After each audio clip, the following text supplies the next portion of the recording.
Hi, welcome to Live Right Tonight. I am Brandi, and I have Amanda here with me today. How are you? Good. How are you? Good. So, Amanda, tell me a little bit about yourself. So, I am a person in long-term recovery. I am a mom. I'm a fitness competitor. I'm the lead coach for the Michigan Department of Corrections Peer Recovery Program. Nice. Yeah. Now, how long have you been in recovery? So 2017 Okay. is when I finally adapted to the lifestyle without the continuous struggling and going back out. Okay. So, And if you don't mind me asking, what was your drug of choice? so my drug of choice Substance. at the end was alcohol and crack. Okay. So, did you go into any rehab facilities, or did you just start going to meetings and... No, I needed all the help. You needed everything. I needed all of it. Okay. So I struggled so I was in inpatients, I was in outpatients, I was in jails, I was in psych wards, kind of like circled all of the things. Okay. No, makes sense. Yeah.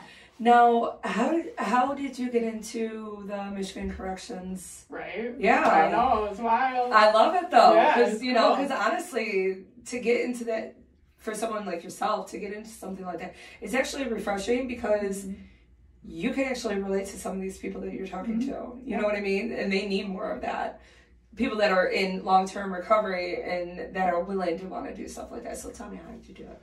So it was all, in my opinion, God. Like, it very little to do with me, much to do with just embracing what people told me to do, doing the next right thing, and things just kind of fell naturally into fruition, I guess. So I started as a peer coach in 2020. I worked in Sacred Heart. And that was like hitting the jackpot for me. Like, I loved everything about it. To be able to give back as a person who was in and out of treatment there constantly just meant everything. So Right. I honestly was comfortable, and there were no reasons for me to ever leave. And then I thought about what I tell people all the time, which is like, no growth happens in our comfort zone. So when in my free time, I was bringing a 12-step meeting into St. Clair County Jail, because again, like, that was another place that I was in bondage to. So to give back was important. And the woman who was the jail coordinator at the time sent me the posting for this position, and I immediately disqualified myself. You know, they're gonna run my record, they're gonna know who I am, like, there's no way. I even called them and was like, when I got the lien paperwork, I was like, there's no way I'm gonna pass this. Like, I'd already been turned down at other places for certain things on my record, and so it just seemed like something that I shouldn't even try for. And I find that happens constantly in this journey for a lot of us, you know. And I have some really good supports, a lot of women in my corner, and my one friend was like, you don't know anything about anything. Just fill it out and send it in. Like, well, the worst they can say is no. And I'm like, all right, I guess you're right. And I'm so grateful for that, because I've learned, like, through taking that step out in faith and then continuing through like all the fear of the change in job roles and professions, that I have allowed myself the ability to grow beyond anything I thought that I could be. And I'm also learning this is just the beginning. So That's awesome. yeah. So what do you exactly do? So I'm the lead. So I coach. Right now we have 20 coaches. So I'm the coach of the coaches, basically. Okay. Which has been really neat, because in peer recovery coaching, are you a coach too? No. Okay. So in coaching, it's all about learning, like, what goals the person you're working with has, and what you can help them with, and what resources and what supports, and how to, like, reconnect to something that they can actually hold on to and then continue to go. So coaching coaches has been completely different, because they got the stuff down, you know what I mean? They got the basics, they got the life. And it's just been such an interesting role to be in a position where I get to continue. So coaches, we see each other's blind spots. You know what I mean? Like, I need an extra set of eyes. Yeah, I need somebody in my life like that. I need therapy. I need a person that can be like, yo, have you thought about this? You know, a sponsor. I need people to like call me out, because I don't always see that. So to be in a position to help other people in that way has been really, really rewarding and cool. And I constantly am learning from the coaches I work with. They're sharpening me in every way imaginable. But the neatest part about this program is it started as a pilot program in 3 counties. So it was in St. Clair, Washtenaw, and Saginaw. Okay. So I was one of the original coaches in St. Clair. So nice. Yeah, so when I took it on, I it's been kind of like the sky is the limit approach, because it's new. So the first barrier was like really establishing rapport with not only the people under supervision, but with the agents. Because for the first time, like, they have people with lived experience and recovery in the office, and I know initially a lot of people were very unsure about like what a peer recovery coach was and what it all looked like.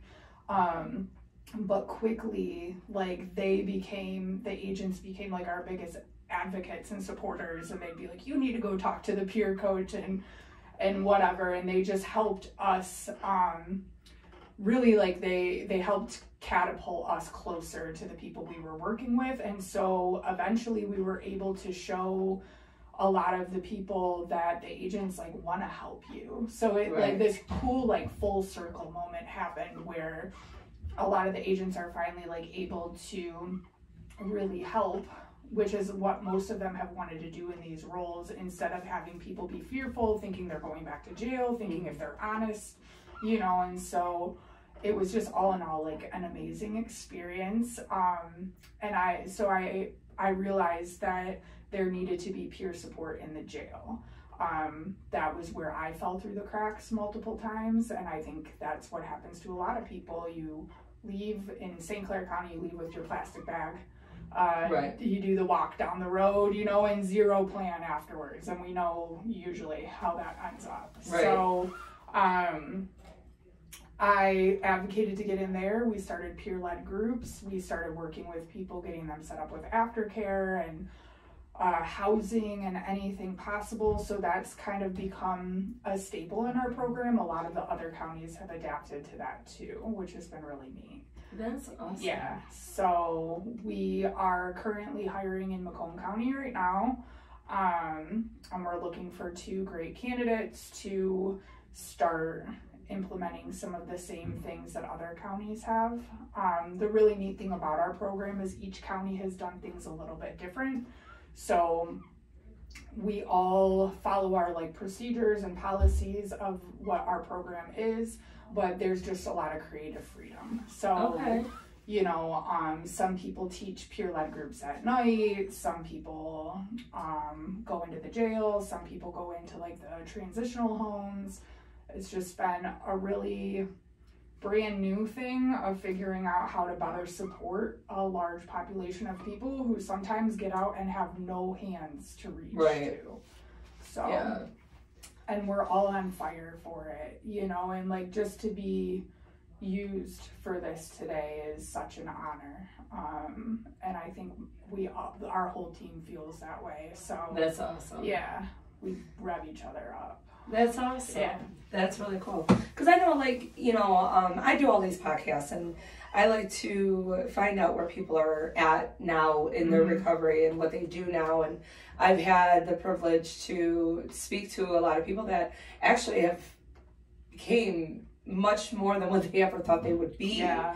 And one thing I like about my podcast is I get to share that with them. They share it with me, but I get to share it with everybody else because, you know, there's always, you even said it, you never would think that you would be here, you know, and I get these people that are just, they'll watch my podcast and be like, yeah, no, they don't have the story. But at the end of the day, you all have the same story. And not even that,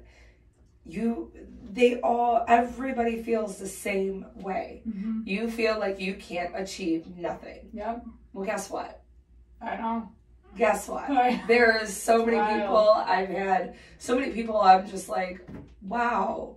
And they'll be like, I didn't even think I was going to be here. And I'm like, with that story, I didn't think so either. But I'm glad you are. And I'm so proud of where you're at. And, you know, and that's the thing. People need to hear that. They need to hear that you've struggled so many times and you fell so many times. And you've had, with your struggle, you've had, you know, horrific things happening in your life where it just made you fall even further. And to know that you got back up and you did this and you achieved this and you're just like, I'm still blown away, but I'm still rocking with it, you know, and just continue doing great. I want people to hear that raw emotion. I want them to hear that it's possible. Yeah. All you gotta do is have hope. Yeah. You know? When you carry that hope, you never know what door is going to open. As long as you just keep on the right path, don't look behind you, because going backwards never helps anybody. No. But, so with you in this company, now we're looking at peer recovery coaching. Now, with other peer recovery coaches, this is something that they can also look forward to as well. And that's what you're looking for right now with your positions. Right. That's awesome. Yeah. So right now we're hiring 2 coaches in each of the 12 counties that we have, which we're almost fully staffed. So again, when we started, there were only 3 counties. Within the first funding cycle, we expanded to 12. So it's just been an amazing awakening almost, where it's like, why haven't we done this sooner? The people's lives that we're able to impact, as we know in recovery, you know, sometimes people just need, like you said, the one person that's like, yo, I was here. It gets better, hold on. Your friend. Yeah. You just apply because, you know, what's the worst that's going to happen? No. Right. You know, stop acting like you know what you don't know. She's like, you've never known anything. I'm like, oh, well, thank you. You're right, actually. That's funny. I know. Now, how, you know, for certain individuals, now how do you become a peer recovery coach? So the easiest way that I always tell people to take is, well, I don't know if it's the easiest way, I think it's the way that makes sense, is getting a CCAR cert. And then you have that under your belt. And then once you're hired into a place, you can get the MDHHS, which is the one that most companies are going to want. I know for us, we'll send people out to get that. So we're really looking for somebody with CCAR and with some coaching experience. Okay. And with the recovery coaching, now, is that something that you have to be in recovery for? Like, you have to be in recovery in order to become a peer recovery coach? Yeah, for peer recovery. Okay. And then, I totally went to a blank on what I was going to ask you upon that. Of course. I do it all the time. Yeah. Like, where was I at? So now, with you doing all this, can I ask you, do you have a sponsor? And do you still go to meetings? I do. And I do go to meetings, not very regularly though anymore. I've found in my recovery, and I think post-COVID, which a lot of people that I've talked to have gone through the same thing, that my recovery really grew in a way that was not what it originally was. And I think that that's really important for us. When I came in, it was like, okay, so this is the cutout. I have to follow the 90 and 90. I got to stay out of a relationship because that was a problem. I have to go to these meetings. I have to do the work. And so once I did that stuff, and I continue to do things related to suggestions that are made to me still.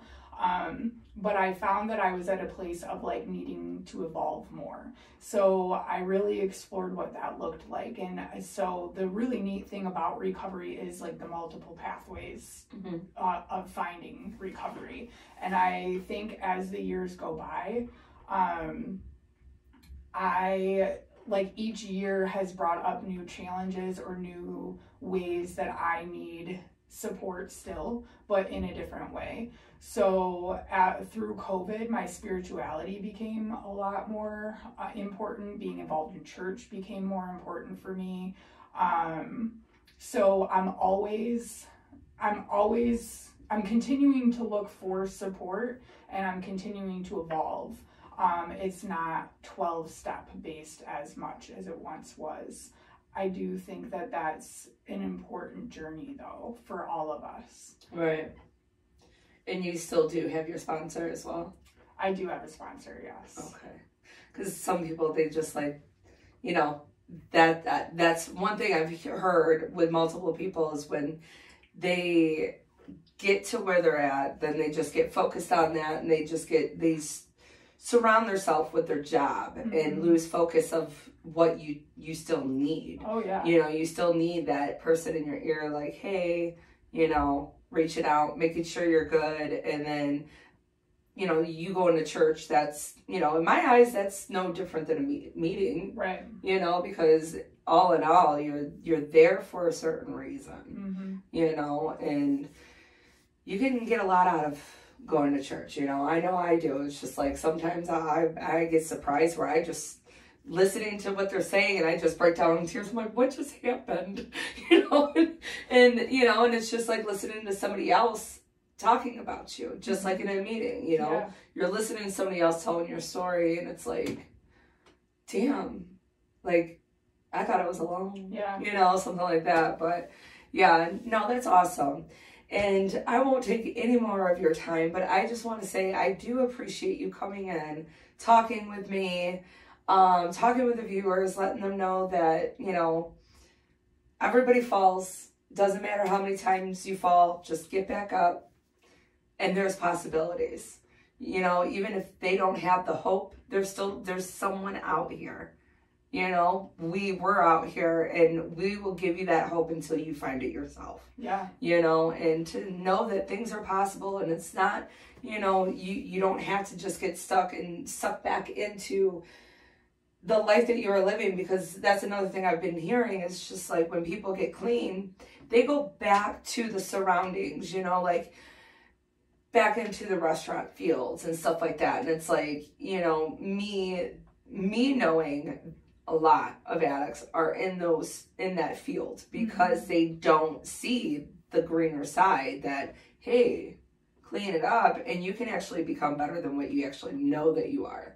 You know, just like what your friend said to you. Right. You don't know nothing of nothing, you know, and they need that friend. And it's like, you know, and every single person that I've heard, they just say, no, I had to change my whole life. So that is coming out of my comfort zone, finding a job that I've never experienced in my life. Yeah. And starting there and growing, and was like, wow, I'm actually smarter than I thought I knew. Well, I can do more. And, you know, and just to have the viewers and people that are watching this and, you know, to see that it's possible. Yeah, so, and just to share, like, in the jail that I was going in and bringing peer groups to, I walked by the cell that I was taken out of in 2016, and I found out that my husband had passed from an overdose, and that I was losing my rights because my daughter was in the house when it happened. So, like, that, and that's just, like, a blip of things that I endured in my addiction and in my recovery. But it's amazing. I find that most people that I meet with the stories that like don't make a lot of sense of how they came back from things like that, we go on and like our destinies are so big on the other side. And I've learned that like the limits that I have, I put on myself over and over, right? And so like something about that process and coming through that process, and today I'm a mom and I have my rights back, and I like fought tooth and nail, which anyone that's done that knows.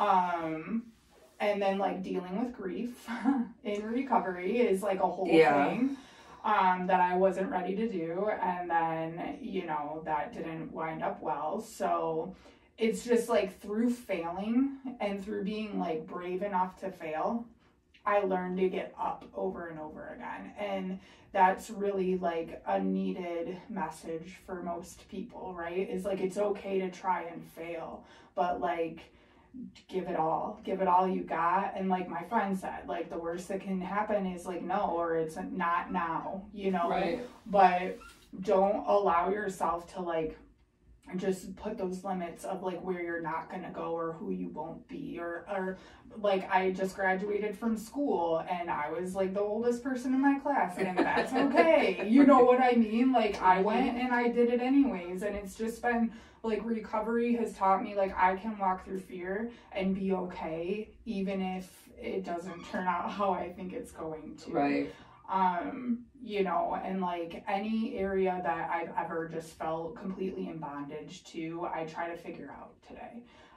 So like competing in fitness has been like a big thing for me, because when I came into recovery, I used food for everything. Right. You know, and so like learning how to get healthy body, mind, soul, spirit is like been quite the journey. That's awesome. But it's possible. Like we can do anything.